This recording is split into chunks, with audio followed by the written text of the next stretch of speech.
이제 두 번째 강의는 제가 두 번째 목회를 했던 영천시 환안면 온천리에 있는 온천교회 목회 이야기를 여러분들에게 들려드리겠습니다. 먼저 성경 말씀을 봉독해 드립니다. 시편 133편 1절 말씀. 보라, 형제가 연합하여 동거함이 어찌 그리 선하고 아름다운고. 이 말씀은 다윗이 하나님의 법궤를 시온으로 옮기고 법궤를 옮긴 것을 기뻐하고 또 법궤를 중심으로 모여서 백성들이 하나가 되고 그 나라가 안정을 되찾는다는 것을 기뻐하고 감사하며 부른 시입니다. 두 번째, 저는 목회를 하면서 이 연합이라는 이 말씀에 관심을 가지게 되고 이 단어의 목회의 방향을 함 정해서 제가 목회를 해봤습니다. 두 번째 교회는 제가 관계된 것도 신학교에 같이 다니는 3학년 때 같이 공부하던 이 동료 전도사님이 시무하다가 자기는 이웃교회로 옮기면서 저에게 소개해 준 영천시 환안면에 있는 온천교회입니다. 이제 두 번째 목회라 첫 번째 목회보다는 조금 두려움은 적었지만은 전에 없었던 장로님이 두 분 계시는 교회라서 또 다른 이 두려움이 있었습니다. 당회가 조직된 교회였지만은 재정적으로는 미자립이었기에 노회와 다른 교회의 도움을 받아서 우리 교회를 운영해 갔던 것입니다. 그런데 제가 여기 오면서 청빙 조건은 아니었지만은 시간이 좀 흐르면서 성도들이 저에게 말씀하시는 것이 우리 교회에 있을 동안에는 될 수 있으면은 목사가 안 되었으면 좋겠다. 그걸 바꿔 말씀드리면 목사 될 생각하지 말라는 것입니다. 그래서 왜 그럽니까? 목사가 되어야죠. 그러니까 지난번에 있었던 목회자들은 교회 좀 있다가 신학교를 졸업하고 신대원 가면은 다른 교회로 옮긴다는 것입니다. 그리고 또 신대원 공부시켜줬더니만은 목사가 된다고 옮겨 가버리더라는 것입니다. 그래서 알아보니 이 교회 제가 오기 전에 교회 역사가 20년 되었는데 목회자가 무려 17명이나 바뀌었다는 것입니다. 제 전임자가 3년을 했으니 3년을 빼면 17년 역사에 16분의 목회자가 바뀌었다니 그분들이 이런 이야기를 할 수밖에 없겠지요. 그러니 이 교회가 바라는 목회자는 목사 안수 안 받고 전도사라도 좋으니 제발 오래 좀 있어 달라는 것입니다. 이야기를 듣고 보니 제가 좀 미안했고 또 이해가 되었고 이런 요구가 무리가 아니구나라는 생각을 했습니다. 그래서 알겠습니다. 저도 늙어서 신학교를 졸업하니 실력도 좀 모자라고 하니까 신대원 가지 않겠습니다라고 말하고 신학교를 마치고 진짜 신대원을 가지 않았습니다. 또 제가 이 교회에 오고 나서 동네 사람들이 저는 그분들에게 다가가서 말을 하려고 이렇게 대화를 나누어 보면은 깊이 있는 말을 하지 않았습니다. 그래서 처음이라서 그런가 보다라고 생각하면서 1년이 지나고 2년이 지나도 마음의 문을 열지를 않았습니다. 그런데 3년이 지나니까 그분들이 저한테 말씀하시기를 이제 전도사님 시간이 되었으니까 다른 교회로 발령받아서 가셔야지요. 그러면서 묻는 것입니다. 그래서 대답해 주기를 전도사 교회 목회자는 위에서 발령을 낸다고 해서 발령을 받아서 옮기는 것이 아니다.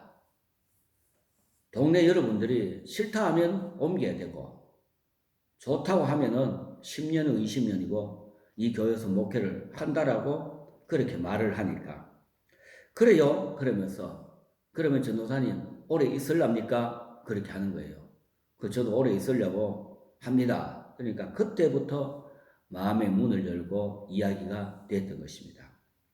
그만큼 전임자가 자주 옮겼으니까 동네 사람들이 이 사람은 또 있다가 갈 사람, 또 이 사람은 몇 년 안 있어 옮길 사람이다라고 생각하니까 마음의 문을 열지 않고 대화가 되지 않았던 것입니다.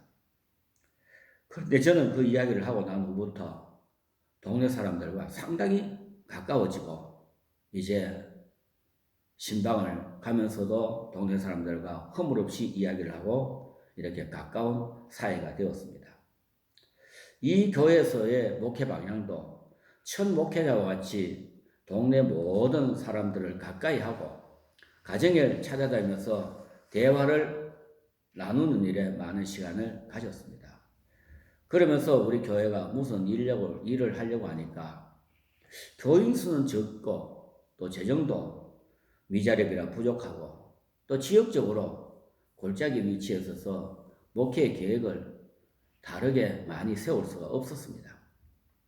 그래서 동네 분들과 계속적인 대화를 나누면서 어떻게 하면은 우리 교회가 좀 활성화되고 또 우리 교회가 역할을 감당할까 생각하다가 그러면서 생각한 것이 우리 지역에 있는 이 면 지역에 있는 교회가 연합하면은 무슨 일을 할 수 있지 않을까 생각하고 이 첫 번째 시도한 일이 이웃 간에 연합을 해서 같은 면 지역에 있는 약한 교회들이 연합을 해서 교회 연합회를 구성하면 어떻겠느냐 그런 생각을 가지고 이 지역에서 오랫동안 목회를 하신 목사님을 찾아가서 제 생각을 말씀을 드리고 계획을 이야기를 하니까 좋다고 하시면서 교회 연합회를 구성하는데 적극적으로 협조를 해주시고 그분이 앞장서서 교회 연합회를 구성을 했습니다. 그래서 면 지역 내에 있는 통합적 교회, 구개척 교회가 연합회를 구성을 하고 행사를 한 것이 그래서 1년에 연초가 되면 연합 부흥회를 하고 5월이면은 중학교나 고등학교 우리 면 지역에 있는 학교 운동장을 빌려서 연합 야외 예배도 드리고 점심을 같이 먹고 오후에는 체육대회 하면서 전 교인들 이 연합된 교인들이 친교를 하고 있습니다. 그리고 농번기 때에는 우리가 아주 더울 때는 면 전체 지역에 있는 논과 밭을 다니면서 시원한 음료수와 빵을 나누어 주는 논두렁 밭두렁 전도대회라는 이름으로 우리 목회자들 부부만이 모여서 함께 이 일에 열심적으로 일을 하였습니다. 그리고는 이제 가을이 되면은 김장철이 되면은 그 김치를 많이 준비해서 아니면은 쌀을 준비를 해서 농협에서 구입을 해서 면 지역의 어려운 가정 적어도 한 120여 가정 이상 150여 가정 되는데 이 김치를 담아서 나누어 주고 어떨 때는 쌀을 농협에서 사서 나누어 줬습니다. 처음에는 별 호응이 없었습니다. 그렇지만은 이 행사가 10년 이상 지속이 되니 지역을 위해서 교회가 좋은 일을 하고 있다는 그 소문이 점점 나게 되었습니다. 또한 이 각 교회에서는 이러한 연합회 행사, 부흥회 준비, 야외 예배 준비, 그리고 김장 준비 이런 것을 통해서 교인들이 직접적으로 참여함으로써 정기적으로 이 행사를 준비하는데 교회도 상당히 활기를 띠게 되더라는 것입니다. 그래서 연합회는 이제 지금까지 제가 세 번째 옮긴 교회에서도 아직까지 우리가 지탱을 하고 있습니다. 그리고 두 번째는 도시교회와 농촌교회 간에 연합할 일로 의료봉사팀을 초청을 하고 그리고 이미용봉사팀을 초청을 해서 의료봉사를 하고 이미용봉사를 하면서 근데 제가 이제 거기에는 조건을 붙였습니다. 일회성으로만 그치는 것이 아니라 우리 교회에는 봉사로 오시면은 매년 2분 이상 오셔야 합니다. 그리고 매년 2분 이상 한 10년을 계획하고 오시면 좋겠다라고 요청을 하면서 그 이유를 설명해 드립니다. 그러니까 상당히 그분들도 좋아하시면서 쾌히 허락을 하게 되었습니다. 그래서 제가 이 요청을 하게 된 것은 일회성이 되면은 이웃 사람들이 기대를 안 합니다.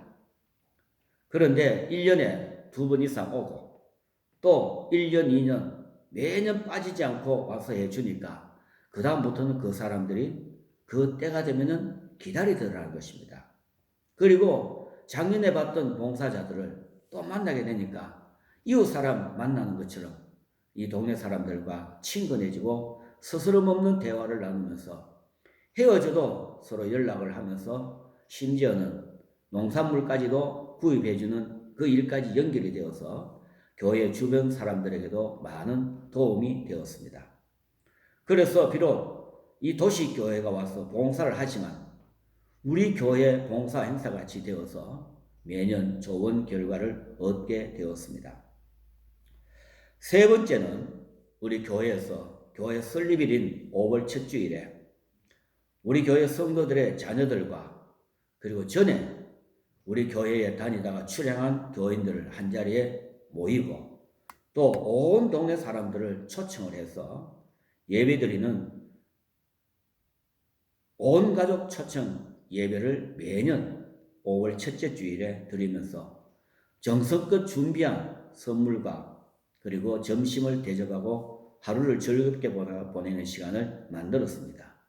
그리고 이 세 번째 교회 전가족 초청 예배는 교회와 동민들 간의 연합, 그리고 출향한 자녀들 간의 그러한 연합을 우리가 만들어가면서 처음에는 재정이 좀 들어가니까 장로들이 꺼리는 것 같았습니다.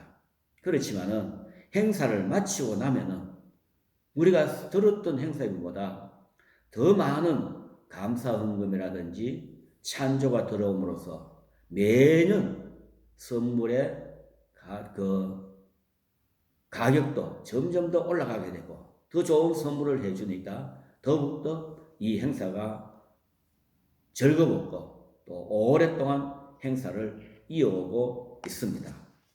그러면서 저는 이곳에서 계속해서 전도사로 심호하고 있었는데 이웃교회에서 서울에서 오랫동안 심호하시다가 은퇴하신 후에 시골 교회에 자비랑 목회를 하시기 위해서 오신 원로 목사님이 저와 같이 여러 가지 이야기를 하면서 또 그분은 서울 분이니까 영천 지역에 골고루 모시고 다니면서 구경을 시켜드리면서 저한테 어느 날 물으시기를 오전도사 왜 목사가 되지 않는가라고 물으셨습니다. 그래서 교회 사정이 이렇다 이렇게 여차여차해서 목회 계속하고 싶습니다 이야기를 하니까 그때 목사님이 마침 영남신학대학교 신대원이 생겼다는 것을 말씀하시고 또 그 목사님이 서울에 그 장로의 신학대학교에 매년 사모님과 목사님의 이름으로 장학금을 내신 것을 이제 오전도사에게 장학금을 줄 테니까 진학을 하면 좋겠다라고 말씀을 하셔서 교회에서 이제 이야기를 하고 마침내 영신 신대원 목연과에 들어가서 공부를 하고 목사 고시를 거쳐서 목사 안수를 받게 되었습니다. 그래서 우리 교회 온천교회에서 참 영광스럽게도 목사 안수 1호가 되었습니다. 그러면서 교인들이 참 좋아하면서 이제 하는 김에 위임도 하자고 당에서 말씀을 하시길래 제가 설명을 드리기를 목사가 위임을 받으려면은 당회가 있는 조직교회여야 하니 우리는 된다. 그렇지만은 우리는 지금 미자립 교회라서 자립을 해야만이 위임을 할 수 있다라고 말씀을 드리니까 장로님들과 그 재직회 집사님들이 당장 우리 자립하자는 겁니다. 저는 황당했습니다. 자립할 여건이 됩니까? 그러니까 하겠다는 겁니다. 우리가 노력하겠다는 것입니다. 그래서 이제 성도들이 이제는 연합을 해서 노력해서 자립하겠다는 것입니다. 그래서 그 말씀을 받아들여서 노회에다가 목사 안수와 더불어서 위임 목사로 노회 허락을 받아 온 교우들의 그 축하를 받으면서 제가 이 온천교회 목사 1호 그리고 위임 목사 1호가 되어서 20년간 성도들과 동네 분들의 사랑을 받으면서 목회를 잘할 수 있었습니다.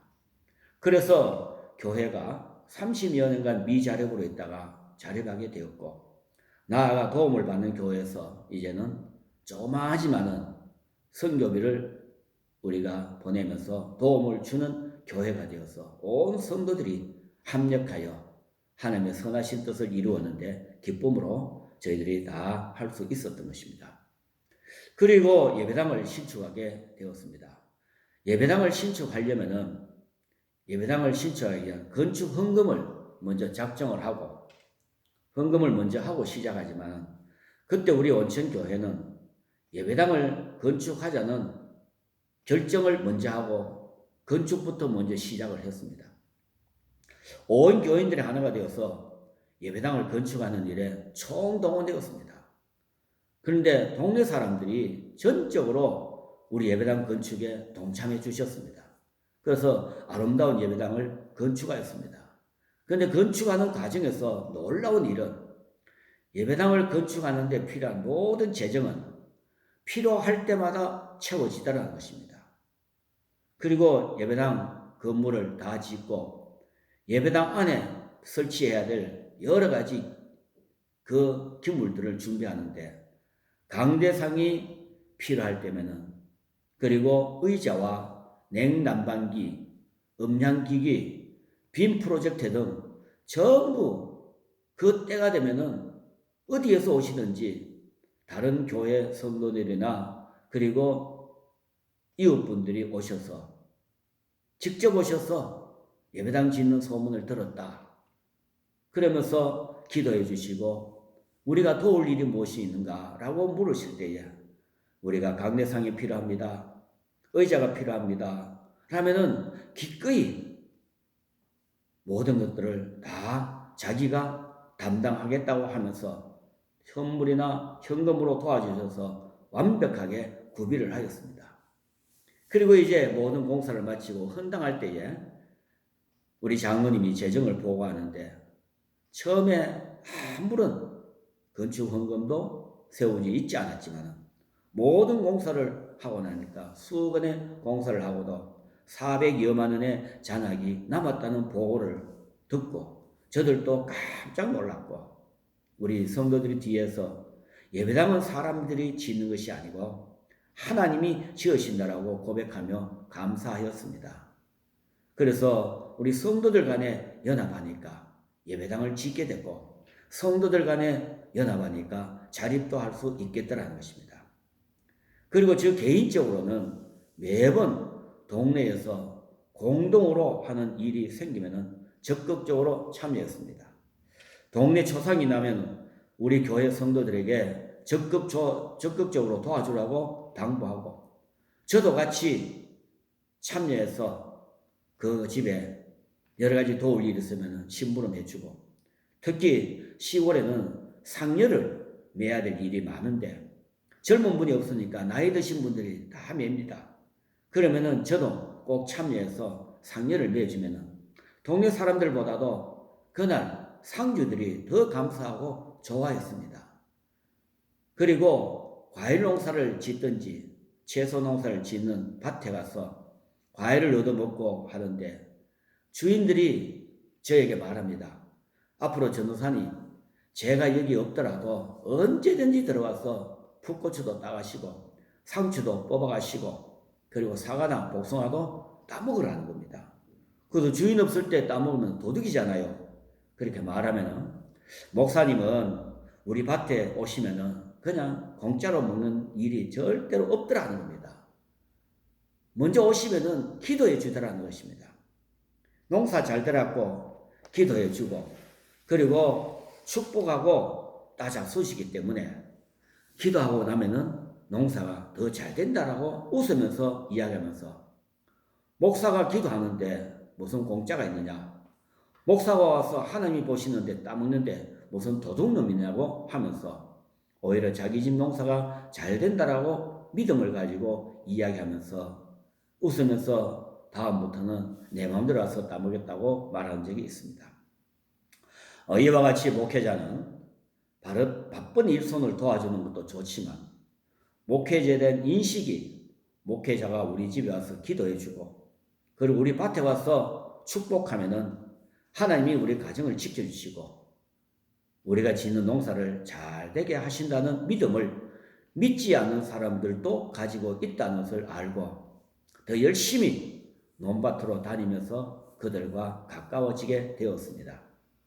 이와 같이 우리 온천교회 두 번째 목회에서 연합이라는 주제로 제가 말씀을 드리면서 이웃 그 지역에 있는 교회가 연합해서 연합사업회를 하니까 교회가 하지 못하는 그 일들을 할 수 있었고 그리고 도시에 좋은 달란트를 가지고 있는 이 미용사들이나 의사들이 농촌 시골교회에 와서 우리가 하지 못하는 그 일들을 연합하여 도우니 이 시골교회가 큰 힘이 되고 그리고 성도들과 독립분들이 연합을 해서 힘을 합쳐서 유대관계를 이루어 가니까 정말로 좋은 일들만 일어나고 또 교회 안에서는 성도들 간에 연합을 하니까 미자립에서 자립으로 얼마든지 일어설 수 있었고 그리고 예배당을 건축할 수 있었고 그리고 그 모든 일들을 우리가 다 은혜 가운데 할 수 있더라는 것입니다. 그러기를 20년간의 목회 기간을 가지면서 교회가 안정이 되었고 그때에 바로 이웃한 교회에서 갑자기 청빙이 와서 기도하고 가야 할 교회임을 생각하고 가까운 입석교회로 옮기게 되었습니다. 갑자기 옮기니까 입석교회 온천교회 성도들은 당분간 아주 섭섭한 관계가 되었습니다. 연합회 행사 때마다 서먹서먹한 만남이 계속되었습니다. 그렇지만 시간이 흐르면서 제가 왜 입석교회로 가야 되는지를 제 입을 통해서나 그리고 우리 교회 장로님이나 이웃교회 장로님들의 이야기를 통해서 알고부터는 다시 옛날처럼 좋은 만남을 계속하고 있습니다. 처음 보신 시편 134편 1절 말씀처럼 형제가 연합하여 동거하며 어찌 그리 선하고 아름다운고 라는 말씀처럼 교회가 연합하고 그리고 성도들과 동네 사람들이 연합하고 그리고 성도들 간에 서로 연합하고 도시교회와 농촌교회가 연합하여 좋은 관계를 이루니 이렇게 선하고 아름다운 일들만이 나타나게 되더라는 것입니다. 그래서 우리 온천교회가 좋은 교회라고 소문이 났습니다. 그리고 성도들은 그 소문을 들으면서 더 열심히 믿음에 매진해서 하나님을 섬기고 충성하는 모습을 지금도 가까이서 바라보고 저도 매우 기뻐하고 있습니다. 여러분, 우리가 목회하는데 연합하는 일에 한번 목회의 그 한 방향을 잡아보시길 바랍니다. 그러면은 우리가 하지 못하는 큰 일도 하게 되고 더 좋은 일들을 감당하는 기쁨을 맛보게 될 줄로 믿습니다. 두 번째 강의를 이것으로 마치겠습니다. 감사합니다.